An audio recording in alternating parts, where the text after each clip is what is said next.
Hello friends. स्वागत है आपका हमारे यूट्यूब चैनल जी के जी एस कॉन्सेप्ट एकेडमी पर। दोस्तों, आज हम स्टार्ट करते हैं यूनिट 9 एमपीपीएससी प्री, जिसमें हमें सूचना एवं संचार प्रौद्योगिकी को कवर करना है। इसमें जो हमारा पहला टॉपिक है वह है कंप्यूटर का आधारभूत ज्ञान। फिर हमें इलेक्ट्रॉनिकी, सूचना एवं संचार प्रौद्योगिकी। नेक्स्ट जो हमारा रहेगा उसमें robotics, artificial intelligence, cyber security. फिर ई गवर्नेंस और लास्ट में हमारा रहेगा इंटरनेट और सोशल नेटवर्किंग प्लेटफॉर्म्स। तो चलिए आज हम सबसे पहले स्टार्ट करते हैं कंप्यूटर का आधारभूत ज्ञान। कंप्यूटर के आधारभूत ज्ञान को कवर करने के बाद हम चर्चा करेंगे इंटरनेट और उसके साथ सोशल नेटवर्किंग साइट्स। और फिर इसको कवर करने के बाद हम सूचना एवं संचार प्रौद्योगिकी, देन हम इलेक्ट्रॉनिकी को कवर करेंगे। और उसके बाद फिर हमारा टॉपिक रह जाएगा रोबोटिक्स, आर्टिफिशियल इंटेलिजेंस और साइबर सिक्योरिटी का। और लास्ट में हम पढ़ेंगे ई गवर्नेंस। ठीक है, तो कोशिश करेंगे 4 से 5 या 5 से 6 वीडियोस के अंतर्गत हम इस पूरा यूनिट 9 को कवर करेंगे। ठीक है, तो आज हम सबसे पहले कंप्यूटर का आधारभूत ज्ञान का ये पहला पार्ट रहेगा, जिसमें हम कंप्यूटर के आधारभूत ज्ञान के संदर्भ में देखेंगे कंप्यूटर है क्या, कंप्यूटर की कितनी पीढ़ियां हैं, कंप्यूटर के कितने प्रकार हैं, कंप्यूटर क्या होता है। ये सारी जो नॉलेज रहेगी वो कंप्यूटर के आधारभूत ज्ञान के अंतर्गत आएगी। कंप्यूटर का आधारभूत ज्ञान हम 2 लेक्चरों में इसको कवर करेंगे। लेक्चर पहला पूरा बेसिक रहेगा और लेक्चर 2 में हम मेमोरी क्या होती है, इनपुट आउटपुट्स क्या होते हैं, सॉफ्टवेयर क्या होते हैं, ऑपरेटिंग सिस्टम क्या होते हैं, इन सब के बारे में चर्चा करेंगे। क्लियर है? चलिए तो आज का टॉपिक हम स्टार्ट करते हैं। सबसे पहले सबसे पहले हम प्रश्न आता है कि कंप्यूटर है क्या। तो इसको समझ लेते हैं हम कि कंप्यूटर है क्या। देखिए, कंप्यूटर जो टर्म है, जो इस शब्द है, ये 2 शब्दों से मिलकर बना है, कंप्यूट प्लस अर्थ। कंप्यूट का अर्थ होता है गणना करना, जो कि एक लैटिन भाषा या ग्रीक भाषा का वर्ड है। और र का मतलब होता है डिवाइस। अर्थात हम कह सकते हैं कंप्यूटर एक गणक यंत्र है, अर्थात गणना करने वाला, कैलकुलेशन करने वाला एक डिवाइस है। हम सब जानते हैं जो कंप्यूटर का जनक है वो चार्ल्स बेबेज हैं। तो चार्ल्स बेबेज को कंप्यूटर का जनक कहा जाता है। लेकिन कंप्यूटर का मॉडर्न फादर या आधुनिक जनक है, वह कहा जाता है एलन ट्यूरिंग को। ठीक है, जबकि कंप्यूटर शब्द किसने दिया? ये दिया था 1613 में रिचर्ड ब्रैथवेट ने। तो ये फैक्ट है जो आपको याद रखना है कि कंप्यूटर का जनक कौन है, आधुनिक कंप्यूटर का जनक कौन है, और कंप्यूटर शब्दावली जो है किसने दिया था। क्लियर है? अब देखिए, कंप्यूटर को जब हम एक एक वर्ड्स का उसका एनालिसिस करते हैं तो हम देखते हैं सी का मतलब होता है कॉमन, ओ का मतलब होता है ऑपरेटिंग, एम का मीन होता है मशीन, पी का मतलब होता है पर्टिकुलर, यू का मतलब होता है यूज्ड फॉर, टी का अर्थ है यहाँ पर टेक्नोलॉजिकल, ई का मतलब है एजुकेशन, और आर का मतलब है यहाँ पे रिसर्च। अर्थात common, operating, machine, particular, used for technological, education, research. अर्थात कंप्यूटर क्या है? यह एक इलेक्ट्रॉनिक या स्वचालित मशीन है जो क्या करती है? डाटा और सूचनाओं को प्रविष्ट करने का काम, उसको प्रोसेस करने का काम, और साथ में परिणाम प्राप्त करने के लिए इसको प्रोग्राम किया गया है, मतलब बनाया गया है। कहने का तात्पर्य है कि कंप्यूटर एक इलेक्ट्रॉनिक स्वचालित मशीन है, जिसका यूज क्या है, महत्व क्या है, इंपॉर्टेंस क्या है। तो ये डाटा को या सूचनाओं को प्रविष्ट करने के लिए, उसको प्रोसेस करने के लिए, और जो हमारा रिजल्ट होता है, परिणाम होता है, उस परिणाम को प्राप्त करने के लिए प्रोग्राम किया गया है। अब यहाँ पर प्रोग्राम किया गया है से तात्पर्य क्या है? प्रोग्राम क्या होता है? कई प्रकार के डाटा का जो हमारे इंस्ट्रक्शन रहते हैं उनका जो पूरा एक ग्रुप होता है, अनुदेश होता है, उसको हम प्रोग्राम कहते हैं। तो ये कंप्यूटर का मीन हुआ। अच्छा, कंप्यूटर का दूसरा मीन और क्या होता है? तो अगर हम इसको और एक बार इसका जो फुल फॉर्म होता है उसको देखें, तो सी से कैलकुलेट, ओ से ऑपरेट, एम से मेमोराइज, पी से प्रिंट, यू से अपडेट, टी से टैबलेट, ई से एडिट एंड रिजल्ट। तो इससे भी हम ये लॉजिक लगा सकते हैं। तो कंप्यूटर एक प्रकार का स्वचालित मशीन है जो डाटाओं को प्रविष्ट करने, सूचनाओं को प्रविष्ट करने, उनको प्रोसेस करने, उनका परिणाम रिजल्ट प्राप्त करने के लिए उसको प्रोग्राम किया गया है। आई होप ये पॉइंट्स आप समझ पा रहे होंगे। तो इस प्रकार से एक डेफिनेशन हमारे सामने आती है। क्या है? देखिए, यहाँ पे देखेंगे हम। तो कंप्यूटर क्या है? एक स्वचालित मशीन है, इलेक्ट्रॉनिक मशीन है, जिसके द्वारा क्या होता है? अपरिष्कृत आंकड़े जिनको हम डाटा कहते हैं, उनको देकर प्रोग्राम के नियंत्रण द्वारा उन्हें अर्थपूर्ण सूचनाओं में परिवर्तित किया जाता है। तो एक होता है डाटा और एक होता है इंफॉर्मेशन। डाटा क्या है? अव्यवस्थित या अपरिष्कृत आंकड़े होते हैं जो, वो कहलाते हैं डाटा। और जब उसको प्रोसेस्ड कर दिया जाता है व्यवस्थित कर दिया जाता है तो वही कहलाती हैं सूचनाएं। क्लियर है? तो ये कंप्यूटर की डेफिनेशन हुई सबसे पहले तो। हम सब जानते हैं प्रत्येक वर्ष 2 दिसंबर को वर्ल्ड कंप्यूटर लिटरेसी डे जो है मनाया जाता है, विश्व कंप्यूटर साक्षरता दिवस मनाया जाता है। अब हम देख लेते हैं कंप्यूटर की विशेषताएं क्या क्या हैं, कैरेक्टर्स क्या क्या हैं, गुण क्या क्या हैं कंप्यूटर के। तो जब हम कंप्यूटर की विशेषताओं की बात करते हैं तो हमें ध्यान रखना होगा कंप्यूटर की महत्व विशेषताएं क्या है। एक तो यह त्रुटि रहित कार्य करता है, यानी 99.99% एक्यूरेसी से ये कार्य करता है। इसमें कार्य की एकरूपता पाई जाती है, अर्थात 2+2 4 होगा तो चाहे मैं करूं आप करूं 2+2 4 ही होगा। तो इसमें कार्य की एकरूपता पाई जाती है। इसकी गति के आधार पर हम बात करते हैं तो जब हम देखते हैं first generation, second generation, third generation, fourth generation, तो जो फर्स्ट जनरेशन में मिली सेकंड में इसका जो है स्पीड था, फिर माइक्रो सेकंड में हुआ, फिर नैनो सेकंड में हुआ और अब पीको सेकंड में है। अच्छा, गति क्या है तो एक सेकंड में प्रोसेस किए गए निर्देशों की संख्या के आधार पर मापा जाता है कंप्यूटर की स्पीड को। तो एक सेकंड में भाई कितने निर्देशों को प्रोसेस कर सकता है इस आधार पर। इसके अलावा कंप्यूटर की और कैरेक्टर क्या क्या है, इसमें गोपनीयता होती है यानी प्राइवेसी होती है, विश्वसनीयता होती है यानी हम इस पर विश्वास कर सकते हैं, बहुउद्देशीय मतलब हम कह सकते हैं कि इससे मल्टीपर्पस जो कार्य होते हैं वो किए जा सकते हैं। इसमें हाई स्टोरेज पावर होती है, साथ में स्थायी भंडारण क्षमता होती है। मान लीजिए कोई इंसान है भाई तो कोई बात साल 2 साल 3 साल 10 साल में भूल जाएगा, लेकिन कंप्यूटर में एक बार हमने कोई डाटा स्टोर करके रख दिया तो वह लंबे समय तक उसको स्टोर करके रख सकता है, जब तक कि उसको फिजिकली कोई लॉस ना किया जाए या उसको डिलीट ना किया जाए तब तक। दूसरा, इसकी वजह से ही कागज के प्रयोग में कमी आई है, अर्थात अब जो कार्य हम पहले फाइल में कागजों के माध्यम से किया करते थे अब वो हम कंप्यूटर में डायरेक्ट उसको सेव करके रख देते हैं। ठीक है। अच्छा, इसके अलावा कंप्यूटर की कुछ लिमिटेशंस भी हैं, सीमाएं भी हैं। कंप्यूटर की सीमाएं क्या क्या हैं एक बार हम इनको देख लेते हैं, इसकी लिमिटेशन क्या क्या हैं। तो इसकी लिमिटेशन में हम सबसे पहले देखेंगे कि यह बुद्धिहीन होता है, यानी इसमें स्वयं का कोई विवेक नहीं होता है। जब तक इसको ह्यूमन इंस्ट्रक्शन नहीं देगा तब तक यह कार्य नहीं करेगा। दूसरा, इसकी विद्युत पर निर्भरता है। मान लीजिए आप कोई कार्य कर रहे हैं, आप कोई इंपॉर्टेंट डाटा सेव करने से तैयार हैं और इसी बीच लाइट चली जाती है तो वो पूरा डाटा इरेज हो जाता है, तो विद्युत पर निर्भरता है इसकी। दूसरा, कंप्यूटर वायरसेस से इसको खतरा रहता है, यानी कोई भी आपकी गोपनीय चीज़ों को जो है आप प्राप्त कर सकता है, तो वायरसेस के माध्यम से, तो ये भी इसकी एक लिमिटेशन है। और दूसरा, ये एक्सपेंसिव है, थोड़ा खर्चीला है। तो ये कंप्यूटर की सीमा हुई। तो मेंस में आप इन डाटा के हिसाब से थोड़ा बहुत आप इसमें अपनी भाषा को जोड़ेंगे तो मेंस के पर्पज से भी ये कंप्लीट होगा। दोस्तों, इस यूनिट 9 को मैं उसी संदर्भ में कंप्लीट करने वाला हूँ ताकि आपका मेंस का एक बहुत बड़ा पोर्शन इसके तहत कंप्लीट हो जाए प्री के पढ़ने के दौरान ही। क्लियर है? चलिए, अब हम कंप्यूटर के कंपोनेंट्स देख लेते हैं क्या क्या घटक हैं। तो देखिए, मुख्यतः इसमें हमें 3 घटक देखने को मिलते हैं। एक इनपुट, आउटपुट, सीपीयू। ठीक है, इनको हमें डिटेल में पढ़ना है तो अभी यहाँ पर हम इसके बारे में ज़्यादा डिस्कस नहीं करेंगे। नेक्स्ट हम कंप्यूटर के कार्य की बात कर लेते हैं, तो कार्य क्या क्या है। तो बेसिकली इसका कार्य है डाटा या निर्देशों को स्वीकार करना, डाटा को स्टोर करके रखना, उपयोगकर्ता के अनुसार डाटा को प्रोसेस करना और साथ में जो रिजल्ट्स हैं उनको बताना, यानी परिणामों को प्रदर्शित करना। ये कंप्यूटर के मुख्य कार्य हैं। इसके अलावा कंप्यूटर के एप्लीकेशंस क्या क्या हैं, अनुप्रयोग क्या क्या हैं, एक बार हम कंप्यूटर के सारे अनुप्रयोग देख लेते हैं। देखिए, जब हम कंप्यूटर के अनुप्रयोगों की बात करते हैं तो सबसे पहले हमें ध्यान रखना होगा कि कंप्यूटर के जो उद्देश्य हैं, जैसे डाटा प्रोसेस करना, तो डाटा को प्रोसेसिंग करने के लिए हमें कंप्यूटर की आवश्यकता होती है, तो ये भी इसका एप्लीकेशन हो। दूसरा, सूचना का आदान प्रदान करने के लिए, कोई भी इंफॉर्मेशन है उसका आदान प्रदान करने के लिए भी हम कंप्यूटर का यूज करते हैं। दूसरा, शिक्षा के क्षेत्र में, जैसे वर्तमान समय में देखेंगे ई लर्निंग है, डिजिटल लाइब्रेरी है, ये किसका एग्जाम्पल है, तो हम कंप्यूटर के अनुप्रयोग के द्वारा ही तो यह कार्य कर पा रहे हैं। ऐसे ही ई कॉमर्स में, जैसे अमेजोन फ्लिपकार्ट्स वगैरह से हम कोई भी चीज़ शॉपिंग करते हैं। बैंक में जैसे एटीएम है, डीबीटी है, डायरेक्ट बेनिफिट ट्रांसफर, ये सब कंप्यूटर के माध्यम से ही संभव हो पाया है। प्रशासन में भी कंप्यूटर का बहुत बड़ा योगदान है। स्वास्थ्य के क्षेत्र में जैसे टेलीमेडिसिन के क्षेत्र में हम कंप्यूटर का उपयोग करते हैं। रेलवे में, अब रेलवे या जो हमारे वायुयान होते हैं उनमें आरक्षण, जो हमारे टिकट्स होते हैं, रिजर्वेशन कराते हैं, वो भी कंप्यूटर के माध्यम से संभव है।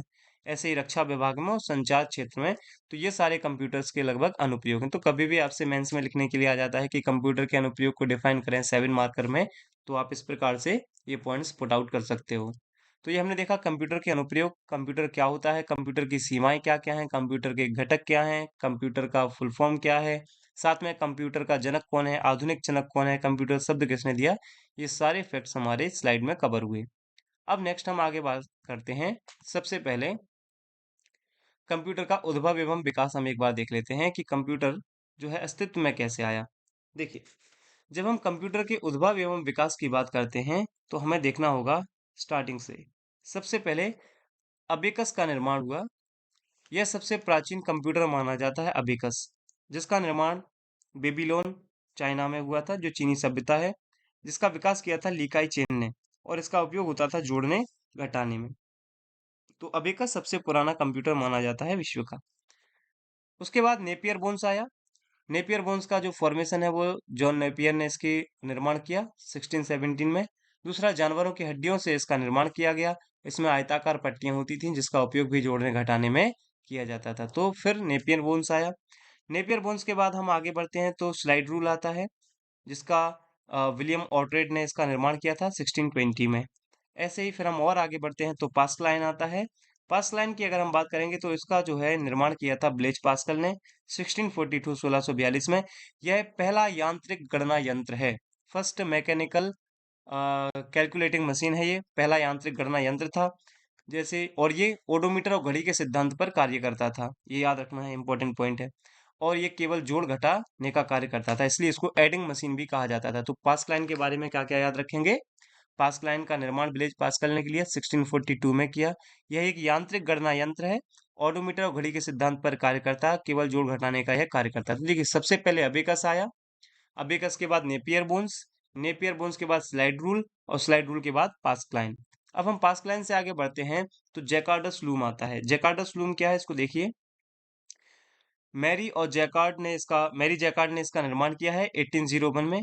ये बुनाई मशीन में इसका कार्य किया गया था और यह फर्स्ट मैकेनिकल लूम है। मतलब विश्व का पहला मैकेनिकल लूम कौन सा है? जैकार्ड्स लूम। ठीक है ना, बुनाई मशीन के तहत इसका यूज किया गया था, और इसका जो फॉर्मेशन है या इसका निर्माण है वो मैरी जैकार्ड ने किया था। नेक्स्ट आता है डिफरेंस इंजन। डिफरेंस इंजन महत्वपूर्ण है। 1822 में चार्ल्स बेबेज द्वारा डिफरेंस इंजन का निर्माण किया गया। यह सॉफ्टवेयर गियर और भाप से चलने वाली एक मशीन थी, डिफरेंस इंजन। यहाँ से क्रांतिकारी चीजें अब स्टार्ट होने वाली हैं। तो सबसे पहले हमें याद रखने पड़ेगा डिफरेंस इंजन कब आया और किसने डिफरेंस इंजन का निर्माण किया। उसके बाद ये आता है एनालिटिकल इंजन। एनालिटिकल इंजन में हमें याद रखना कि 1842 में चार्ल्स बेबेज ने ही एनालिटिकल इंजन का निर्माण किया, लेकिन इसका जो प्रोग्राम है, प्रोग्राम का डिजाइन किया था लेडी एडा अगस्टा ने, इसलिए इनको दुनिया का पहला प्रोग्रामर कहा जाता है। तो दुनिया का पहला प्रोग्रामर कौन है? लेडी एडा अगस्टा। अब देखिए, ये सीक्वेंस हम फिर से देखेंगे एक बार। सबसे पहले क्या आया है? सबसे पहले अबेकस, अबेकस के बाद नेपियर वोन्स, नेपियर वोन्स के बाद स्लाइड रूल, उसके बाद पास्कलाइन, फिर जैकार्डस लूम आया, जैकार्डस लूम के बाद डिफरेंस इंजन, और डिफरेंस इंजन के बाद आता है एनालिटिकल इंजन। इनके सन, जैसे सन आपको लिखना है, डिफरेंस इंजन का याद, एनालिटिकल इंजन का याद रखना है। और डिफरेंस इंजन के जन्मदाता या जनक चार्ल्स बेबेज हैं, इसी प्रकार से एनालिटिकल इंजन के भी चार्ल्स बेबेज हैं। इसलिए जो चार्ल्स बेबेज हैं इनको कंप्यूटर का जनक भी माना जाता है। क्लियर है? चलिए, अब नेक्स्ट हम बात करते हैं टेबुलेटिंग मशीन की। अब क्या आता है नेक्स्ट सीक्वेंस में? Tabulating machine. हरमन होलोरिथ ने इसका निर्माण किया था। टेबुलेटिंग मशीन का सबसे पहले यूज हुआ था जनगणना में, वो भी कहाँ की? अमेरिका की जनगणना में। तो हरमन होलोरिथ ने ही इसका निर्माण किया है। इसका प्रयोग पहली बार अमेरिका की जनगणना में हुआ था। इसमें पंच कार्ड का प्रयोग किया गया पहली बार। 1924 में आईबीएम इसका नाम कर दिया। जो टेबुलेटिंग मशीन है इसी का नाम बाद में आईबीएम कर दिया गया, ये याद रखेंगे, इंपॉर्टेंट फैक्ट है। उसके बाद आता है मार्क वन। ये हार्वर्ड आइकिन के द्वारा निर्माण किया गया 1937 में। विश्व की पहली पूर्ण तरह से स्वचालित विद्युत यांत्रिक मशीन है मार्क वन, ये याद रखना है। तो वर्ल्ड की फर्स्ट कंप्लीटली इलेक्ट्रॉनिक और स्वचालित विद्युत यांत्रिक मशीन कौन सा है? Mark one. मार्क वन के बाद फिर आता है एबीसी। एबीसी हमें याद रखना है, एटॉनस ऑफ बैरी कंप्यूटर कहते हैं इसको। 1939 में इसका आविष्कार किया गया। यह फर्स्ट इलेक्ट्रॉनिक डिजिटल कंप्यूटर था। देखिए, ये मार्क वन क्या है? विश्व का पहला पूरी तरह से स्वचालित विद्युत यांत्रिक मशीन। जबकि एबीसी क्या है? यह पहली इलेक्ट्रॉनिक डिजिटल कंप्यूटर माना जाता है एबीसी। ठीक है। नेक्स्ट एनईए का आया। जेपी एकर्ट और मैचॉली ने इसका निर्माण किया है। यह पूरी तरह से पहला इलेक्ट्रॉनिक कंप्यूटर था, पूर्ण इलेक्ट्रॉनिक कंप्यूटर। पहला डिजिटल कंप्यूटर एबीसी, पूरा इलेक्ट्रॉनिक कंप्यूटर एनईए का आया। उसके बाद आता है एडसेक, ये मैरिस विल्कस ने इसका निर्माण किया। फर्स्ट डिजिटल कंप्यूटर प्रोग्राम का संग्रहण, ये ऐसा पहला डिजिटल कंप्यूटर था जिसमें प्रोग्राम का संग्रहण किया जाता था, स्टोरेज किया जाता था। अब देखिए, पहला पूर्ण इलेक्ट्रॉनिक कंप्यूटर, पहला डिजिटल कंप्यूटर और पहला वह डिजिटल कंप्यूटर जिसमें प्रोग्राम का संग्रहण किया गया, ये होगा एडसेक। तो ये सारे फैक्ट आप याद रखेंगे, ये कंफ्यूजिंग पॉइंट्स हैं, तो इनको 2-3 बार आप पढ़ेंगे, ऑटोमेटिक याद हो जाएंगे आपको। नेक्स्ट, एडवेक की बात करते हैं। जॉन बॉन न्यूमैन ने इसका आविष्कार किया, एडवेक का। ठीक है, नेक्स्ट हम आते हैं, देखिए, उसके बाद आता है यूनिवेक। अब हमें देखना है यूनिवेक के बारे में। यूनिवर्सल ऑटोमेक कंप्यूटर, इसका फुल फॉर्म याद रखेंगे। और यह दुनिया का पहला व्यापारिक कंप्यूटर था, यूनिवेक, ये याद रखना है इसका फुल फॉर्म। उसके बाद आता है माइक्रो प्रोसेसर। 1970 में इंटेल कंपनी द्वारा इसका जो है डेवलपमेंट किया गया और फर्स्ट माइक्रो प्रोसेसर इंटेल 404 था, 4004 था। क्लियर है, तो ये माइक्रो प्रोसेसर। उसके बाद आता है एप्पल, 1977, पहला व्यावसायिक माइक्रो कंप्यूटर है ये। एप्पल कंपनी द्वारा इसको डिजाइन किया गया। जो एप्पल कंपनी के संस्थापक हैं वो थे स्टीव जॉब्स। अब कुछ आपको फुल फॉर्म्स याद रखती हैं, जैसे एनईएक। एनईएक का फुल फॉर्म क्या है? Electronic numerical integrator and computer calculator. EDSAC का मतलब क्या है? Electronic delay storage automatic calculator. और एडवेक का फुल फॉर्म क्या है? Electronic discrete variable automatic computer. तो ये सारे फुल फॉर्म है एडवेक, एनईएक और एडसेक के। क्लियर है, तो ये पूरा कंप्यूटर का उद्भव एवं विकास था। आप इसको 1-2 बार देखेंगे, ऑटोमेटिक याद होगा। लिख लिख के आप इनको याद करना है, ताकि आपको इनके कुछ कंप्यूटर्स के स्तंभ से याद रहें और उनकी खास विशेषता। जैसे आपसे प्रश्न पूछा सकता है कि बताइए, दुनिया का पहला इलेक्ट्रॉनिक डिजिटल कंप्यूटर को क्या कहा जाता है, तो एबीसी होगा। वहीं अगर आपसे पूछा जाता है कि पहला पूर्ण इलेक्ट्रॉनिक कंप्यूटर कौन सा होगा, तो आप बताओगे एनईएक। इसी प्रकार से एडसेक के बारे में आपसे पूछा तो पहला डिजिटल कंप्यूटर है जिसमें प्रोग्राम का संग्रहण किया गया। तो इस प्रकार से ये सारे फैक्ट्स आपको याद रखने हैं। अब देखते हैं हम कंप्यूटर के प्रकार। देखिए, जब हम कंप्यूटर के प्रकारों की बात करते हैं, तो समझिए, ये मेंस में भी दिया गया है कंप्यूटर के प्रकार, तो उसी हिसाब से यहाँ पर इसको कवर किया गया है, ताकि आपका मेंस में भी ये टॉपिक कंप्लीट हो जाए यहाँ पे ही। कंप्यूटर के प्रकार की हम बात करते हैं, तो कुछ आधार हैं कंप्यूटर के प्रकार का। जैसा पहला होता है उपकरण या हार्डवेयर के आधार पर। नेक्स्ट है कार्य पद्धति के आधार पर, और फिर है आकार के आधार पर।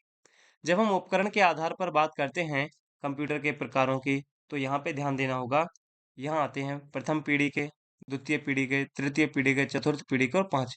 तो उपकरण के आधार पर या हार्डवेयर के आधार पर कंप्यूटर को 5 पीढ़ियों में बांटा गया है। इनको हम एक एक से डिटेल में देखने वाले हैं।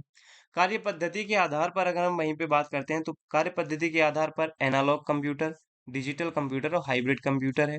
और इसी प्रकार से आकार के आधार पर अगर आपसे पूछा जाता है, तो इसमें आते हैं super computer, main frame computer, mini computer और माइक्रो कंप्यूटर। ये सारे आकार के आधार पर हैं। और जो माइक्रो कंप्यूटर है, इसके ही अन्य जो एग्जांपल्स हैं वो हैं desktop, laptop, tablet, smartphone, palm top. ये सारे जो है माइक्रो कंप्यूटर के अंतर्गत आ जाते हैं। तो इस प्रकार से अब हम स्टार्ट करने वाले हैं कंप्यूटर के प्रकार। आई होप कंप्यूटर की बेसिक सी जानकारी, उसका उद्भव एवं विकास, ये सारे पॉइंट्स आपको क्लियर हो गए होंगे। अब हम बात कर लेते हैं कंप्यूटर के प्रकार के बारे में। तो सबसे पहले आता है प्रथम पीढ़ी के कंप्यूटर। और हम किसके आधार पर देख रहे हैं? हार्डवेयर या उपकरण के आधार पर कंप्यूटर के प्रकार, है ना? उपकरण या हार्डवेयर के आधार पर कंप्यूटर के, इसमें हम सबसे पहले देखने वाले हैं फर्स्ट पीढ़ी, यानी प्रथम जनरेशन, फर्स्ट जनरेशन के कंप्यूटर, प्रथम पीढ़ी के कंप्यूटर। देखिए, इनको हम मेंस के पर्पज से यहाँ पे मैंने आपको ये लिखा है, ताकि आप याद रहे मेंस में आपको कैसे रखना है। तो मेंस में आप सबसे पहले उसका समय काल बताएंगे, उसमें यूज होने वाले उपकरण के बारे में बताएंगे, उसकी गणना के बारे में बताएंगे, और लास्ट में आप उसका उपयोग और उसमें कुछ विशेष तथ्य हैं तो विशेष बात बताएंगे। इस प्रकार से आप 5 पॉइंट्स में इसको 7 मार्कर में भी लिख सकते हैं। ठीक है ना? जैसा आपसे प्रश्न पूछा जाएगा, तो ये जो नोट्स हुए हैं ये पूरे मेंस के पर्पज से डिजाइन है। चलिए, तो समय काल जब हम फर्स्ट जनरेशन की बात करते हैं, तो 1946 से 59 का जो है टाइम ड्यूरेशन माना जाता है इसका, फर्स्ट जनरेशन का। उपकरण में अगर हम बात कर लेते हैं, तो उपकरण में देखिए, प्रोसेसिंग के रूप में होता था पहले वैक्यूम ट्यूब का यूज। जबकि वैक्यूम ट्यूब का जो निर्माण है वो जॉन आयम्बर्स फ्लेमिंग ने किया है, ये याद रखेंगे आप। तो प्रथम पीढ़ी के कंप्यूटर में प्रोसेसिंग के रूप में किसका यूज होता था? वैक्यूम ट्यूब का, याद रखना है। स्टोरेज की लिए बात करेंगे तो उस समय स्टोरेज के लिए पंच कार्ड या मैग्नेटिक टैप का यूज किया जाता था और ऑपरेटिंग सिस्टम में बैच प्रोसेसिंग का उपयोग किया जाता है। अब बैच प्रोसेसिंग क्या है हम आगे देखेंगे समझेंगे इसको, अभी फिलहाल के लिए आप रखेंगे। तो जो ऑपरेटिंग सिस्टम है उसमें बैच प्रोसेसिंग है, स्टोरेज के लिए पंच कार्ड और मैग्नेटिक टैप का यूज किया जाता था, वहीं प्रोसेसिंग में वैक्यूम ट्यूब का यूज किया जाता था। उस समय जो भाषा थी वो मशीनी भाषा थी या असेंबली भाषा जिसको कहा जाता है। वहीं आपको याद रखना है जो मशीनी भाषा है इसके डेवलपर हैं लेडी एडा अगस्टा। इन्होंने लेडी एडा अगस्टा को ही बाइनरी सिस्टम का जनक कहा जाता है, बाइनरी सिस्टम अर्थात 0 1 की संख्या में। और जो असेंबली भाषा है इसके जो डेवलपर हैं वो हैं ग्रॉस ऑफर। 1952 में इन्होंने असेंबली भाषा को डिजाइन किया था। तो जो हमारी फर्स्ट जनरेशन के कंप्यूटर थे उसमें मशीनी भाषा और असेंबली भाषा का यूज किया जाता था, वहीं ऑपरेटिंग सिस्टम के रूप में बैच प्रोसेसिंग का उपयोग किया जाता था और स्टोरेज में पंच कार्ड और मैग्नेटिक टैप का यूज किया जाता था। गणना की बात करेंगे तो उस समय मिली सेकंड में गणना होती थी और मिली सेकंड का अर्थात है 10⁻³ सेकंड। उपयोग इसका उस समय केवल इसको साइंटिफिक रिसर्च के लिए वैज्ञानिक अनुसंधान के लिए डेवलप किया जाता था। बाकी इसमें विशेष क्या है, प्रोसेसिंग इसकी स्पीड विशेष में हम कह सकते हैं इसकी हानि क्या क्या थी। तो इसकी प्रोसेसिंग स्पीड धीमी थी, भंडारण क्षमता इसकी कम थी, त्रुटियों की संभावना इसमें अधिक थी और साथ में ऊष्मा की मात्रा अधिक थी। तो ये हुआ अपना फर्स्ट जनरेशन का कंप्यूटर। तो फर्स्ट जनरेशन का कंप्यूटर टाइम ड्यूरेशन क्या है, 1946 से 1959, 1946 से 1959। उपकरण में प्रोसेसिंग याद रखेंगे, स्टोरेज याद रखेंगे, ऑपरेटिंग सिस्टम याद रखेंगे, भाषा याद रखेंगे। यहीं से सारे प्रश्न आपसे पूछे जाते हैं और प्रीलिम्स में ऐसे ही प्रश्न आपको देखने को मिलेंगे। नेक्स्ट आता है सेकंड जनरेशन, द्वितीय पीढ़ी के कंप्यूटर। अब हम सेकंड जनरेशन की जब बात करते हैं तो इसका टाइम ड्यूरेशन याद रखना है हमें। 1959 से 65 इसका टाइम ड्यूरेशन है। इसके उपकरण में हम बात करेंगे तो प्रोसेसिंग के रूप में ट्रांजिस्टर का यूज किया जाने लगा और ये प्रश्न पूछा जा चुका है फिलहाल में ही। तो प्रोसेसिंग के रूप में ट्रांजिस्टर का उपयोग किया था जॉन वार्डिन और विलियम साकरी ने ट्रांजिस्टर का निर्माण किया है जो कि सिलिकॉन और जर्मेनियम का बना होता है। मेमोरी के रूप में अगर हम याद करेंगे तो मेमोरी में इसमें मैग्नेटिक टेप और मैग्नेटिक डिस्क का यूज किया जाने लगा। भाषा में आती है फोर्ट्रन और कोबोल। ये आईबीएम के द्वारा विकसित भाषाएं हैं जो आपको याद रखनी है। तो फोर्ट्रन, हालांकि जब हम कंप्यूटर की भाषाएं पढ़ेंगे तो वहां पर हम डिटेल में फोर्ट्रन और कोबोल की बात करेंगे। नेक्स्ट ऑपरेटिंग सिस्टम में बैच प्रोसेसिंग और टाइम शेयरिंग, ये दोनों ही ऑपरेटिंग सिस्टम इसमें यूज किए जाने लगे। गणना यहाँ पर माइक्रो सेकंड में होने लगी जिसमें 10⁻⁻6 सेकंड होते हैं। उपयोग इसका होता था उद्योग और व्यवसाय में और वैज्ञानिक अनुसंधान में। इनकी विशेषता क्या थी, ये हल्के थे, छोटे थे और कम विद्युत खपत करने वाले कंप्यूटर थे। तो ये सेकंड जनरेशन के कंप्यूटर हुए। नेक्स्ट हम बात करते हैं थर्ड जनरेशन, तृतीय पीढ़ी के कंप्यूटर। जब हम यहाँ पे थर्ड जनरेशन के कंप्यूटर्स की बात करते हैं तो हमें इसका टाइम ड्यूरेशन देखना पड़ेगा। इसका जो टाइम ड्यूरेशन है 1965 से 71 है। उपकरण में प्रोसेसिंग के रूप में इंटीग्रेटेड सर्किट चिप का यूज किया जाता था। जैक किल्वी और रॉबर्ट नेवी ने इसको डिजाइन किया है 1958 में। मेमोरी के रूप में यहाँ पर रैम का यूज होने लगा। इंपॉर्टेंट पॉइंट, आपसे प्रश्न पूछा जा सकता है किस पीढ़ी के कंप्यूटर में पहली बार रैम का उपयोग किया गया, तो वो होगा थर्ड जनरेशन के कंप्यूटर। यहाँ पर रैम का उपयोग होना, साथ में मैग्नेटिक टैप और मैग्नेटिक डिस्क का यूज होता था। भाषा में यहाँ पर पास्कल और बेसिक भाषा यूज की जाती थी। ऑपरेटिंग सिस्टम में यहाँ पर टाइम शेयरिंग और रियल टाइम ऑपरेटिंग सिस्टम का यूज किया जाने लगा था। गणना यहाँ पर नैनो सेकंड में होने लगी है अर्थात 10⁻⁹ सेकंड। इनपुट के रूप में कीबोर्ड और आउटपुट के रूप में मॉनिटर का यूज किए जाने लगा। लाभ इसका क्या था, आकार में छोटे, श्रम व समय की बचत होती थी इनसे। लेकिन हानि थी, एसी की आवश्यकता होती थी इसके लिए। आईसी निर्माण हेतु, इंटीग्रेटेड सर्किट निर्माण हेतु जटिल तकनीक की आवश्यकता होती है। ये इसकी ड्रॉबैक या हानियां थी। तो ये हुआ थर्ड जनरेशन का जो है कंप्यूटर। नेक्स्ट हम बात करते हैं फोर्थ जनरेशन के कंप्यूटर के बारे में। माइक्रो कंप्यूटर का युग कहा जाता है फोर्थ जनरेशन को। आईबीएम कंपनी द्वारा माइक्रो कंप्यूटर का निर्माण किया गया था। इसका टाइम ड्यूरेशन है 1971 से 80, 1971 से 1980।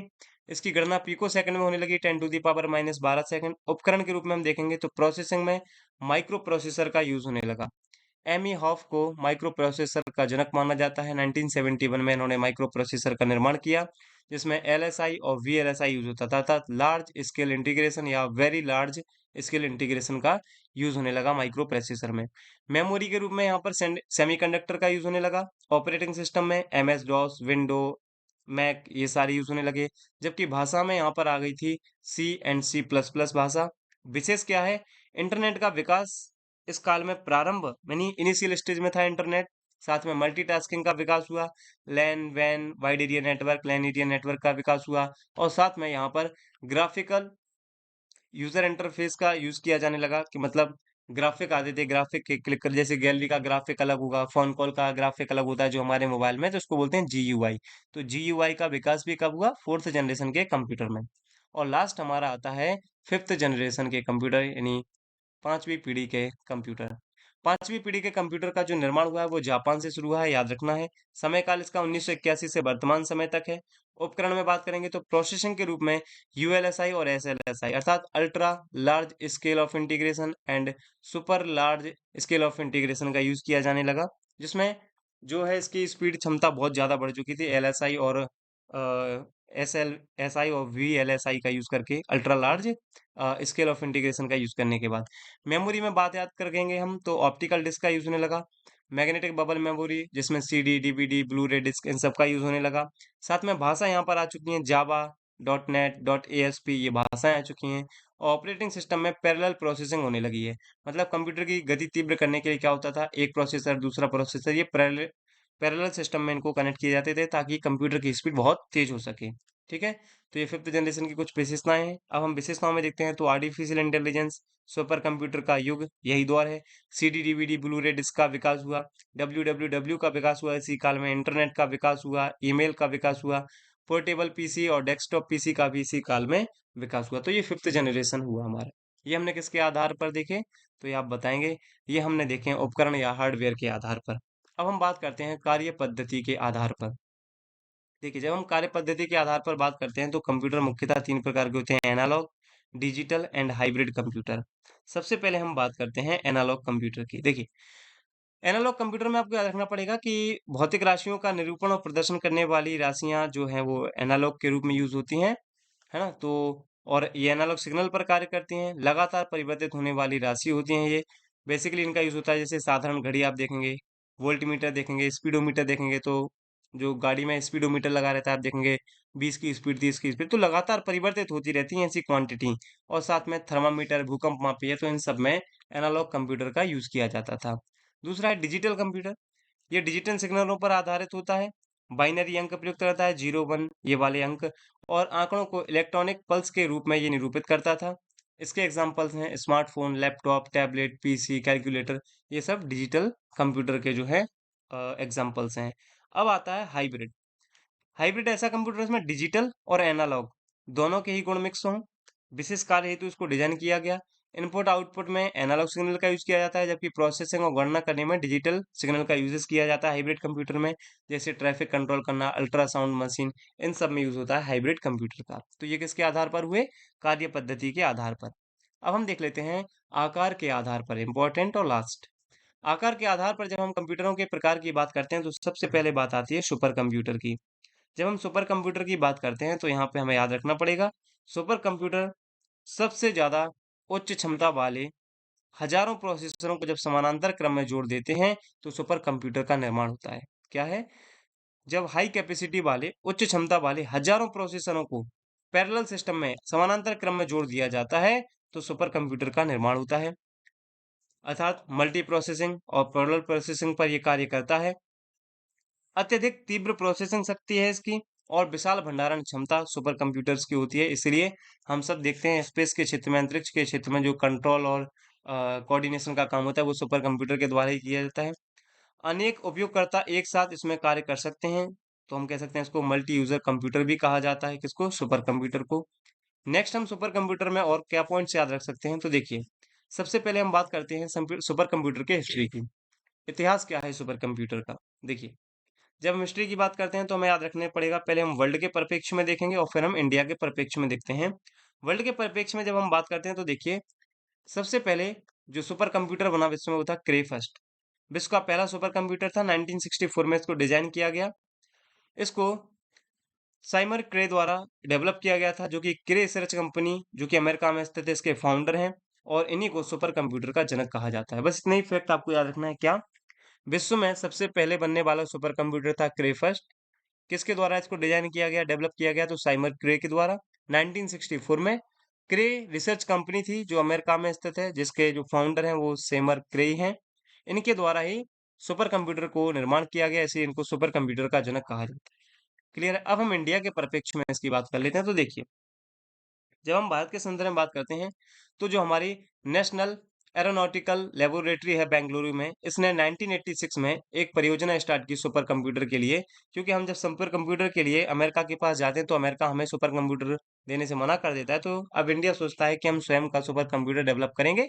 इसलिए 1986 में जो हमारी एनएएल है, नेशनल एरोनॉटिकल लेबोरेटरीज बेंगलुरु में, उसके द्वारा एक परियोजना शुरू की गई जिसका नाम था फ्लो सॉल्वर प्रोजेक्ट। इसके द्वारा भारत का प्रथम सुपर कंप्यूटर डिजाइन किया गया, और कई किताबों में आपको बुक्स में मिलेगा कि फ्लो सॉल्वर क्या है। तो भारत का पहला सुपर कंप्यूटर फ्लो सॉल्वर है, याद रखना पड़ेगा आपको। उसके बाद सीडेक एक संस्था है जिसका फुल फॉर्म है central for development of advanced computing, जो कि पुणे महाराष्ट्र में स्थित है। 1989 में इसका स्थापना किया गया। यह एक शासकीय रिसर्च कंपनी है। डॉक्टर विजय पांडुरंग भास्कर इसके पहले निदेशक थे। ठीक है। इन्हीं के द्वारा 1991 में परम 8000 परम 8000 जो कि सीडक द्वारा विकसित भारत का पहला सुपर कंप्यूटर था। तो क्योंकि विजय पांडुरंग भास्कर ने इसका निर्माण किया, इसलिए भारतीय सुपर कंप्यूटर का जनक विजय पांडुरंग या विजय भास्करन को जाता है। 1991 में भारत का पहला सीडक द्वारा विकसित सुपर कंप्यूटर बना परम 8000। तो ये सारी बातें आपको याद रखनी है। प्रीलिम्स में भी यहाँ से प्रश्न बन सकते हैं, और मेंस के पर्सपेक्टिव से तो ये पूरा है ही। नेक्स्ट देख लीजिए, हम सुपर कंप्यूटर के उपयोग देख लेते हैं कि इसका यूजेस क्या क्या है सुपर कंप्यूटर के। तो हम उपयोग के संदर्भ में बात करते हैं, तो मौसम का पूर्वानुमान करने में, अंतरिक्ष के क्षेत्र में, अनुसंधान में, परमाणु परीक्षण में, जटिल वित्तीय एवं आर्थिक मॉडल जो उनके कार्यों के संचालन में, वैज्ञानिक अनुसंधान में, और रक्षा क्षेत्र में। देखिए, वैज्ञानिक अनुसंधान में अनुपम, जो कि बार्क बाबा एटॉमिक रिसर्च सेंटर द्वारा डेवलप किया गया अनुपम है, इसका यूज किया जाता है। वहीं पेस अर्थात processor for aerodynamic computation and evolution, इसका यूज किया जाता है, जो डीआरडीओ द्वारा विकसित किया गया है रक्षा के क्षेत्र में। इसके अलावा अन्य भारत के सुपर कंप्यूटर के नाम आपको याद रखना है, जैसे परम गंगा, परम शिवाय, परम वेगा, परम सिद्धि, प्रत्युष, मिहिर और पदम और परम युवा। ये सारे भारत द्वारा डेवलप सुपर कंप्यूटर हैं, तो इनके आप नाम याद रखेंगे। साथ में इसकी हम गति देख लेते हैं। जो सुपर कंप्यूटर हैं, इनकी स्पीड की बात कर लेते हैं। इनकी स्पीड को किस में मापा जाता है, तो देखिए, इनकी स्पीड को फ्लॉप्स अर्थात फ्लोटिंग पॉइंट ऑपरेशंस पर सेकंड फ्लॉप्स में मापा जाता है। क्या होता है, ये कंप्यूटर को प्रोसेस करने के लिए दिए गए अनुदेश को ही फ्लॉप्स कहा जाता है। कंप्यूटर की सुपर कंप्यूटर की स्पीड कहा जाता है। जैसे 1 पेटाफ्लॉप्स में कुछ ही देश के कंप्यूटर्स पहुंचे हैं अभी तक, जिसमें 1 पेटाफ्लॉप्स इज इक्वल टू होता है 10 टू द पावर 15 फ्लॉप्स। 1 टेरा भारत के अधिकांश कंप्यूटर आपको टेराफ्लॉप्स में देखेंगे। इनकी गति टेराफ्लॉप्स में मापी जाती है, जिसमें होते हैं 10 टू द पावर 12 फ्लॉप्स, और 1 गीगा फ्लॉप्स का मतलब होता है 10 टू द पावर 9 फ्लॉप्स। तो ये सब याद नहीं रखना, आपको याद रखना है कि सुपर कंप्यूटर की गति जो है वो फ्लॉप्स में काउंट की जाती है, मापी जाती है। तो इस प्रकार से हुआ सुपर कंप्यूटर। नेक्स्ट आते हैं main frame computer. Main frame computer सबसे पहले इनकी बात करते हैं, तो ये आकार में काफी बड़े होते थे। डाटा स्टोरेज क्षमता इनकी अधिक थी, और डाटा प्रोसेसिंग की गति भी इनकी स्पीड तेज हुई। साथ में मेन फ्रेम कंप्यूटर से जुड़कर एक साथ कई लोग कार्य कर सकते हैं, अर्थात मल्टी यूजर भी इसको हम कह सकते हैं। इसमें ऑपरेटिंग सिस्टम था टाइम शेयरिंग और मल्टी प्रोग्रामिंग ऑपरेटिंग सिस्टम का इसमें यूज किया जाता था। साथ में इसमें क्या होता है, मुख्य कंप्यूटर तो होता है केंद्र में, और बाकी इससे कई नोड इससे जुड़े रहते हैं, आगे हम बताएंगे आपको। इसी प्रकार इसका उपयोग किसी संस्था, कंपनी, राज्य या राष्ट्र का सेंट्रल कंप्यूटर होता है। यह सर्वर कंप्यूटर की तरह इसका उपयोग किया जाता है। सर्वर कंप्यूटर क्या होता है, जो इंटरनेट के माध्यम से डेटा को उपलब्ध कराता है, उसे कंप्यूटर को हम सर्वर कंप्यूटर कहते हैं। इसका उपयोग बड़ी कंपनी, बैंक, रेलवे, इन सब जगह इसका यूज किया जाता है। जैसे आप ये डायग्राम देखें, केंद्र में होता है एक, इसके बाद कई इससे छोटे छोटे मल्टी यूजर जुड़े हुए होते हैं, जिनको नोड कहा जाता है। और जो ये नोड हैं, ये माइक्रो कंप्यूटर से कैसे जुड़े होते हैं, डम्ब टर्मिनल के द्वारा ये जुड़े हुए होते हैं। तो ये सारी बातें आपको याद रखनी है मेन फ्रेम कंप्यूटर में। क्लियर है? इसके अलावा नेक्स्ट आता है मिनी कंप्यूटर। ये आकार में मेन फ्रेम से छोटे और माइक्रो कंप्यूटर से बड़े होते हैं। इनका आविष्कार डीईसी द्वारा 1965 में किया गया। डीईसी एक कंपनी है, क्या है, डिजिटल इक्विपमेंट कॉरपोरेशन, और इसके द्वारा पीडीपी फर्स्ट नामक एक मिनी कंप्यूटर को निर्माण किया गया था। तो ये मिनी कंप्यूटर के बाद हम आते हैं माइक्रो कंप्यूटर के बारे में। माइक्रो कंप्यूटर में खास बात है कि इसका जो डेवलपमेंट हुआ है वो 1970 में हुआ है, 1970 में इसका विकास हुआ। साथ में हम याद रखेंगे जब सीपीयू में माइक्रो प्रोसेसर का यूज होने लगा तो वही दौर आया माइक्रो कंप्यूटर का। आईबीएम कंपनी के द्वारा इसको डिजाइन किया गया, वीएलएसआई यूएलएसआई का उपयोग किया गया है इसमें। ये विभिन्न प्रकार के होते हैं। जैसे पहला हम बात करते हैं पीसी की या पर्सनल कंप्यूटर, इसको हम डेस्कटॉप कंप्यूटर भी बोलते हैं। इसका विकास 1981 में हुआ। माइक्रो प्रोसेसर 8088 का प्रयोग हुआ इसमें। एक बार में ही एक ही व्यक्ति इसको यूज करता है, इसलिए इसको पर्सनल कंप्यूटर कहा जाता है। आईबीएम के द्वारा जो पर्सनल कंप्यूटर डिजाइन किए गए हैं उनका नाम था पीसीएक्सटी और पीसीएटीसी। पीसीएक्सटी का मतलब है personal computer extended technology and PCAT का मतलब है पर्सनल कंप्यूटर एडवांस्ड टेक्नोलॉजी। तो ये आईबीएम कंपनी के द्वारा विकसित पीसी थे।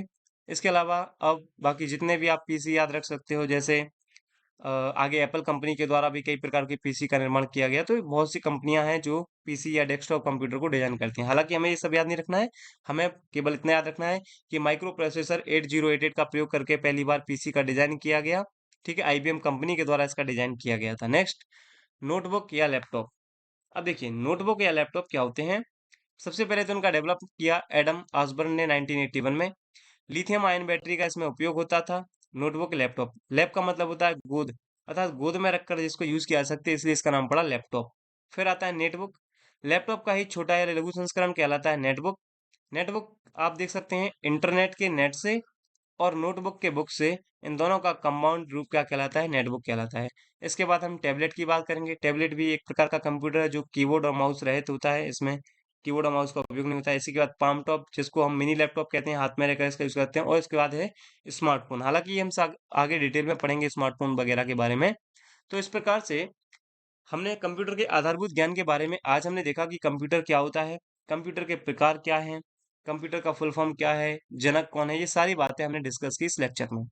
अब इसी लेक्चर से रिलेटेड कुछ एमसीक्यू हैं, हम उनको डिस्कस करते हैं, देन ये टॉपिक हम फिनिश करते हैं।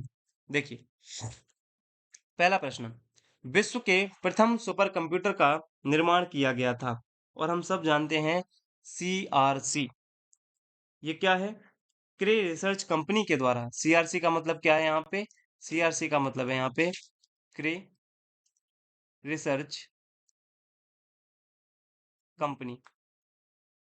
कंपनी तो क्रे रिसर्च कंपनी के द्वारा विश्व के पहले सुपर कंप्यूटर का निर्माण किया गया, जैसा कि मैंने आपको बता चुका हूं कि क्रे रिसर्च कंपनी है ना।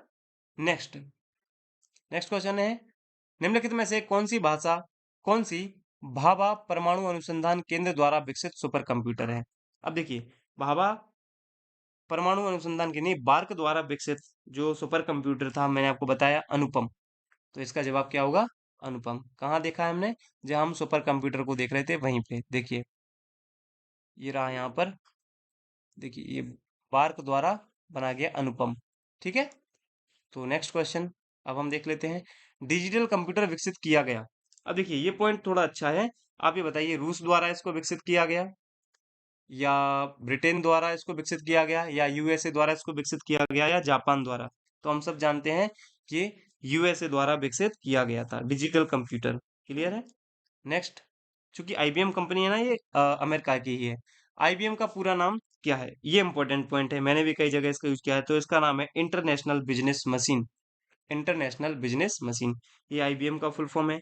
नेक्स्ट है, वह आदमी जो कंप्यूटर का जनक समझा जाता है मतलब माना जाता है। तो हम सब जानते हैं चार्ल्स बेबेज को ही कंप्यूटर का जो है जनक कहा जाता है।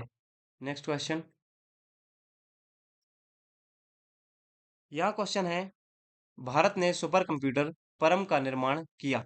अब याद रखना है, भारत ने सुपर कंप्यूटर परम का निर्माण किया। पहला चेन्नई में, ऑप्शन सेकंड है बेंगलुरु में, ऑप्शन सी है दिल्ली में, ऑप्शन डी है पुणे में। तो इसका जवाब क्या होगा? हम सब जानते हैं पुणे में।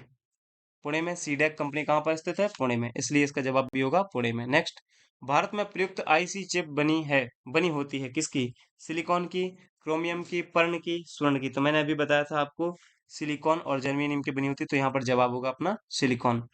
नेक्स्ट क्वेश्चन, संसार का पहला गणक यंत्र है। और देखिए जब मैं आपको कंप्यूटर का उद्भव एवं विकास पढ़ा रहा था तो फिर मैंने वहां आपको बताया था, तो संसार का पहला गणक यंत्र कौन सा होगा? यहाँ पर आएगा अबिकस। सबसे पहले कंप्यूटर के रूप में अबेकस का ही तो ही डेवलपमेंट किया गया था। नेक्स्ट, हाइब्रिड कंप्यूटर में प्रयोग होता है। अब ये प्रश्न अच्छा है, आपको बताना है डिजिटल संकेतों का यानी डिजिटल सिग्नल का या एनालॉग सिग्नल का, किसी का नहीं या दोनों का। तो इसका जवाब क्या होगा? हम सब जानते हैं हाइब्रिड कंप्यूटर जो कि विशेष कार्य के लिए डिजाइन किए जाते हैं, इनमें डिजिटल और एनालॉग दोनों ही संकेतों का यूज किया जाता है। क्लियर है? नेक्स्ट क्वेश्चन, माइक्रो प्रोसेसर का आविष्कार किसने किया? और मैंने आपको बताया माइक्रो प्रोसेसर का आविष्कार किया था इंटेल कंपनी ने। क्लियर है? 1971 में इंटेल कंपनी ने प्रथम माइक्रो प्रोसेसर इंटेल 404 का निर्माण किया था, ये आपको याद रखना है। नेक्स्ट क्वेश्चन है, आईबीएम क्या है? तो मैंने आपको बताया था आईबीएम क्या है, सिंपल सा क्वेश्चन है, एक कंपनी है, इंटरनेशनल बिजनेस मशीन, वर्तमान पीढ़ी के कंप्यूटर में प्रयोग होते हैं। अब ये इंपॉर्टेंट पॉइंट है, आपको याद रखना पड़ेगा क्या होता है, एसएसआईसी, एमएसआईसी, वीएलएसआईसी या यूएलएसआईसी। तो यूएलएसआईसी का यूज होता है, अर्थात ultra large scale integration chip.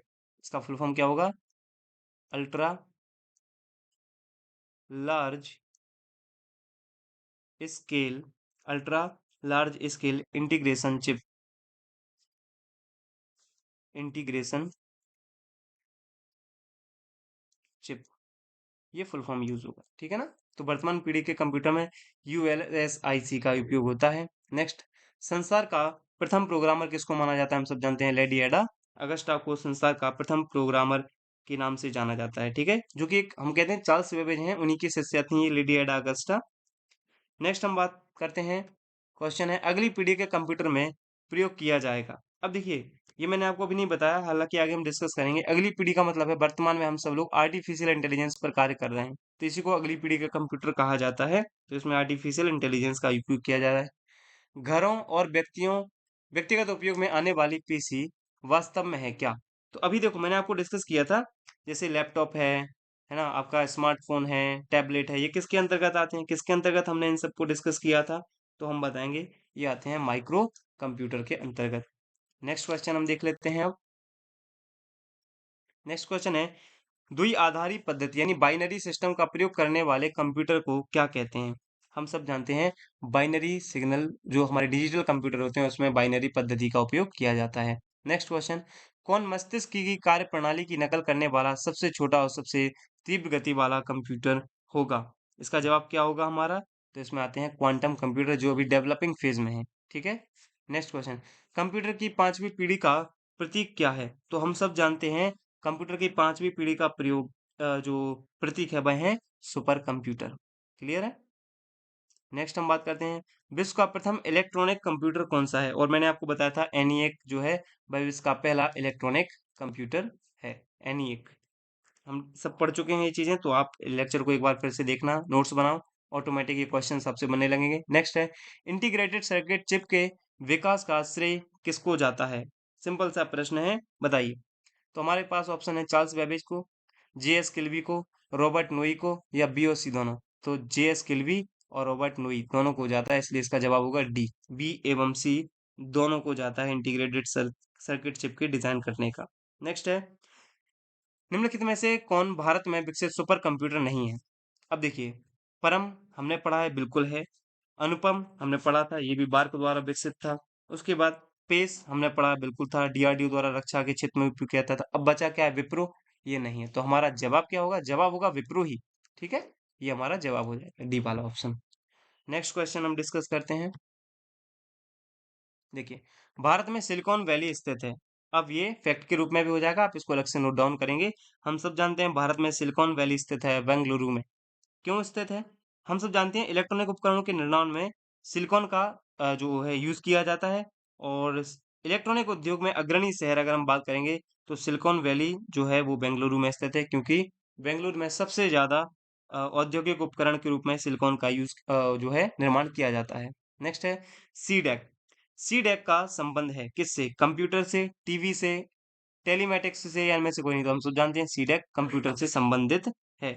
अगला है, आधुनिक कंप्यूटरों का लघु रूपण संभव हो सका है निम्न के प्रयोग से। किसके प्रयोग से? ट्रांजिस्टर के प्रयोग से, इंटीग्रेटेड सर्किट चिप के उपयोग से, नैनो पदार्थ से या अति संचालक से। तो इसका जवाब हम सब जानते हैं, इंटीग्रेटेड सर्किट चिप की वजह से ही आधुनिक कंप्यूटरों का लघुकरण संभव हो सका है। नेक्स्ट है, पहला कंप्यूटर बनाया गया था, और हम सब जानते हैं पहला कंप्यूटर बनाया था चार्ल्स बेबेज ने। ठीक है, ये बात आप याद रखेंगे। चार्ल्स बेबेज ने पहला कंप्यूटर 1852 याद 1842 याद रखो, जिसमें उन्होंने एनालिटिकल इंजन बनाया था, उसी को पहला कंप्यूटर माना जाता है। नेक्स्ट क्वेश्चन हम देखते हैं।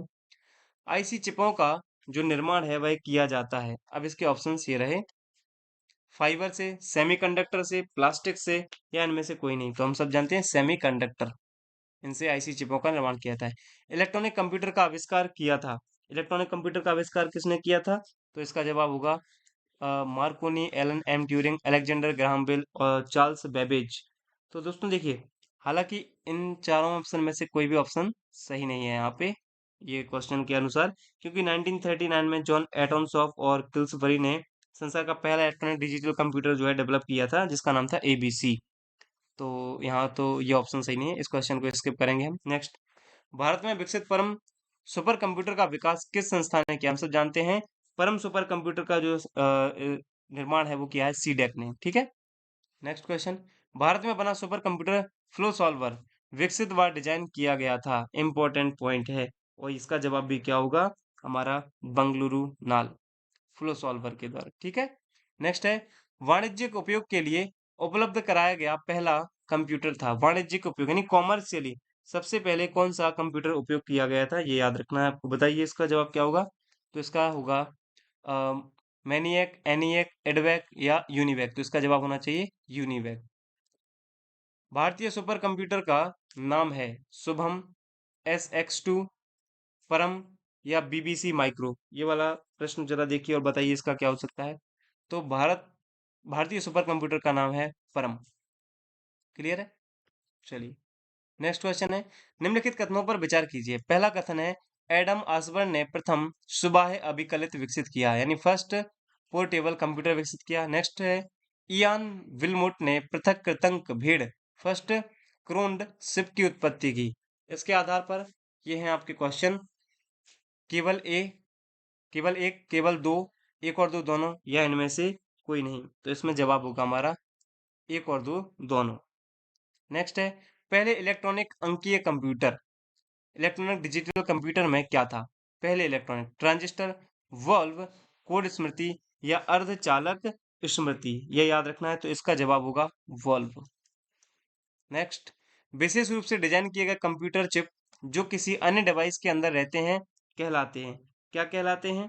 तो हमें देखना पड़ेगा, सर्वर कहलाते हैं क्या, चिप कहलाते हैं, रोबोट कंप्यूटर कहलाते हैं, क्या एम्बेडेड कंप्यूटर कहलाते हैं, इनमें से कोई नहीं।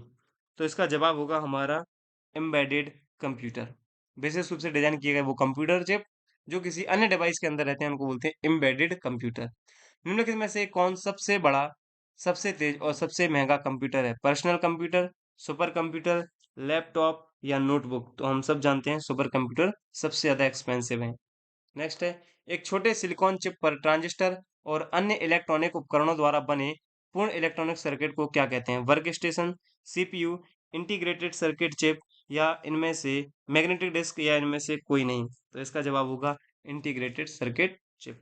तो इस प्रकार से ये लगभग हमने 30-35 क्वेश्चन डिस्कस किए रिलेटेड टॉपिक से। तो आज हमने देखा कंप्यूटर की पीढ़ी, कंप्यूटर के प्रकार, ये सारे हमने कवर किए, जो कि कंप्यूटर का आधारभूत जो ज्ञान है उसमें हमारा आज का जो लेक्चर 1 है। अब लेक्चर जो हमारा 2 रहेगा, इसमें हम कंप्यूटर का आधारभूत ज्ञान वाला जो टॉपिक है वो पूरी तरह से कंप्लीट करेंगे। क्लियर है? तो ये वीडियो पसंद आई आपको तो वीडियो को लाइक करें, कमेंट करें, ज़्यादा से ज़्यादा अपने दोस्तों के साथ इस वीडियो को शेयर करें, और इसका जो पीडीएफ है वो आपको टेलीग्राम चैनल पर मिलेगा, जिसकी लिंक आपको डिस्क्रिप्शन बॉक्स में दी गई है। चलिए मिलते हैं नेक्स्ट वीडियो में। Thank you.